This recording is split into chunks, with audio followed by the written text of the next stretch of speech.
것 같아서 제가 그냥 제 기억에 남는 몇 가지 밴드스와 남는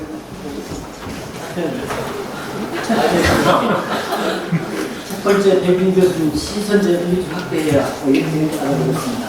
그것에 관한 말씀 주시고 이것도 다른 분들도 그 비슷한 말씀을 하셨는데 남욱은 위원님 선발 시간 확대 인사 아니다.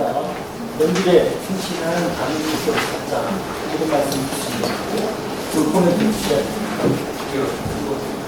그러니까 반대로 소품을 늘리고 그러니까 그 다음에 남기선 의원님 직위정원과 노무정원 공간인데 그리고 뭐한 주제가 있다고 말씀을 주셨는데 그거 조금 유의해 주시고 그 다음에 박성국 원수위원님 화끈하십니다. 저는 이렇게 받아들였어요. 추측 내는 그 세 가지 추측으로 우리가 접근해 보겠습니다. 제도 자체 설계에 관해서 우리가 좀 고민을 해봐야 되겠다.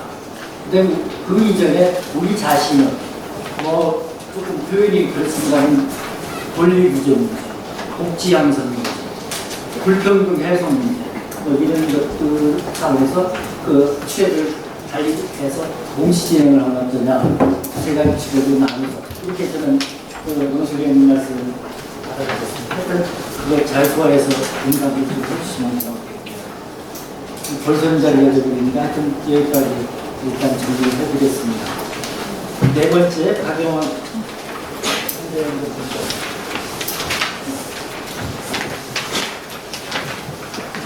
안녕하십니까. 국세기 복지가치로 박영환 선생입니다. 이게 좀 전에 우리 박 의원님이 워낙 세게 말씀하셔가지고 이 프로포사 작년에 나왔었는데 뭘부터 얘기해야 될지 잘 모르겠습니다. 작년 2018년 9월 11일 날 이 시선제 본부에서 이와 유사한 세미나를 한 바가 있습니다.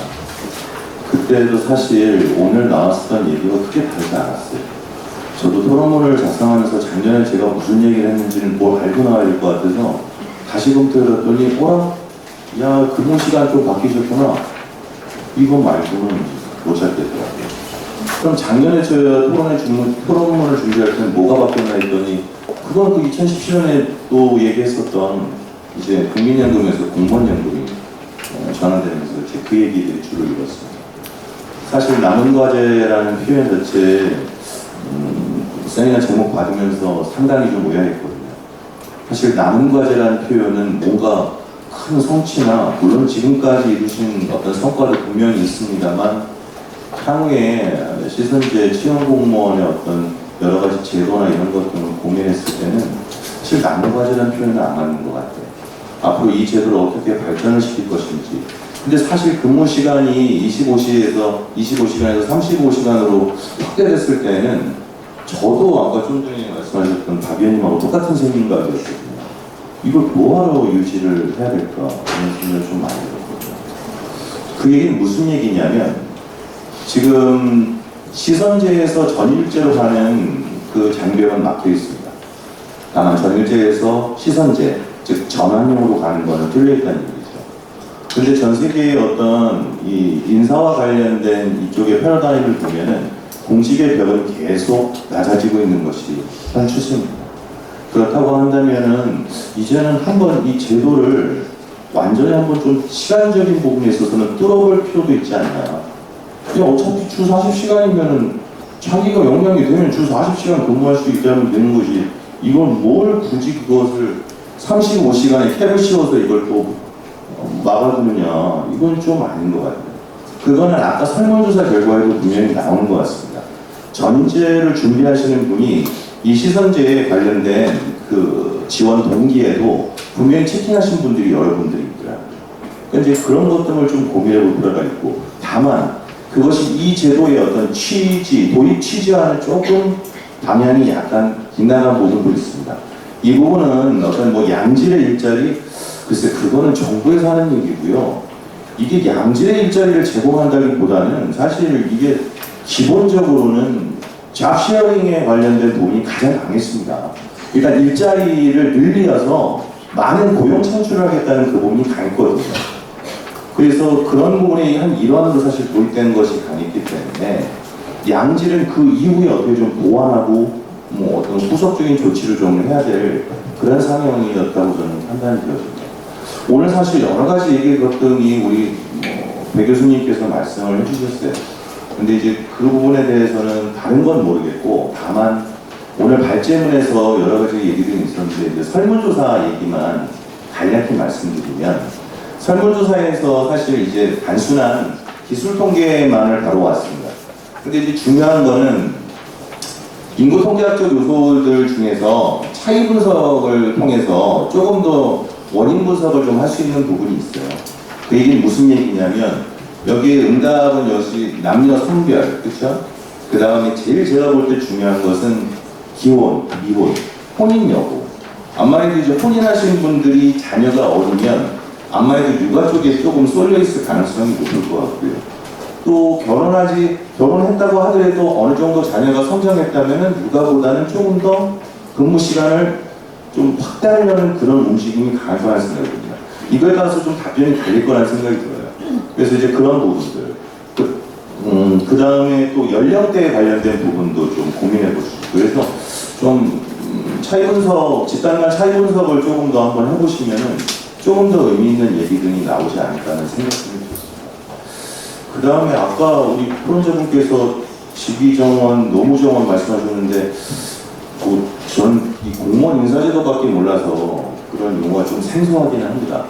우리가 보통 공무원에서 얘기할 인사제도에서 정원 얘기를 할 때는 보통 직제라는 표현을 쓰는데, 이것은 공무원 직제와 직제 시행규칙에 따라서 가는 거거든요.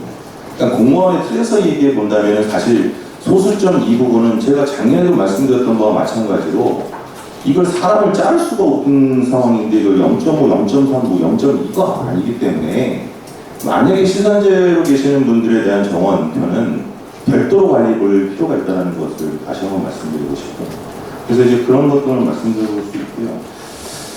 몇 가지 좀 오늘 이 자료집의 맨 마지막에 있는 그 해외 사례나 이런 것은 절대 참조하시면 곤란합니다. 이 부분은 저희 기관에서 나왔습니다. 이건 여러분들과 관련된 얘기들이 아니에요. 이건 민간 쪽의 얘기입니다. 민간 쪽. 그러니까 사실 공무원에 들어오는 인사제도의 여러 가지 제도 등이 민간 쪽에서 어느 정도 활성화되고 활용되기 때문에 그 제도가 도입되는 것이 많거든요. 근데 지금 외국의 사례는 전부 다 민간 얘기지 공무원과 관련된 얘기는 아닙니다. 그러니까 이 부분은 참조하셨다가는 큰일 나는 수가 있어요. 그러니까 그 부분은 꼭 유념을 하셨으면 좋겠고요.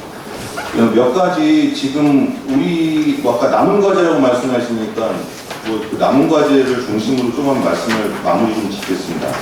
그것은 우리 그 토론 자료집 8페이지에 나와 있는 표 4가 발제문에 나와 있는 표 4가 될 것 같아요. 정원은 좀 전에 말씀드렸던 것 같고요. 이제 문제는 우선권인데 이거는 우리 좀 이따가 우리 로펌에 계시는 변호사분께서도 말씀을 하시겠습니다만 이 우선권 인정, 우선권을 주지 아니한다 이 부분이 있는데 이게 사실 헌법상에 얘기하는 여러 가지 공무 단임권 관련된 위헌 소지라든지 이런 부분이 있을 수 있고요. 또 국민 정서상 아까 우리 박 의원님 말씀하셨던 그런 부분하고도 좀 직결된다고 볼 수 있습니다. 즉 아까 말씀드렸던 전일제와의 어떤 역차별성에 대한 그런 논란도 피해가기가 사실 쉽지 않아요. 다만 이 부분에 대한 공무원에 대한 어떤 우선권을 주지 아니한다의 사실 실질적인 모법은 헌법, 물론 헌법이긴 합니다만 그 밑으로 상위 법률로 보면은 국공법에 나와 있는 그 해당 조항들을 볼 수 있어요. 공무원의 채용 원칙은 기본적으로 공개경쟁 채용 원칙을 취하고 있습니다. 따라서 일반 국민이든 여기 시선제 공무원을 계시는 분이든 어떤 별도의 신규 채용과 관련된 부분에 있어서는 다 동등하게 처리하고 해야 된다는 것이 기본적인 법령상의 어떤 그런 입장이라고 보시면 좋을 것 같아요. 그래서 그런 부분은 약간 법적인 검토 부분이 필요한 것 같고요. 수당은 이건 작년에도 얘기했던 거잖아요. 그렇죠? 이걸 왜 아직까지 우리 인사실천에서 검토를 하셨는데 곤란하다고 생각하시는지 그럴 수 있는데요. 그러니까 시간 비례의 원칙을 적용할 부분과 어떤 인간으로서의 기본적인 그런 지위를 인정해줘야 될 그런 기준들, 이거는 조금 더 명확하게 할 필요가 있다. 그런 생각이 듭니다.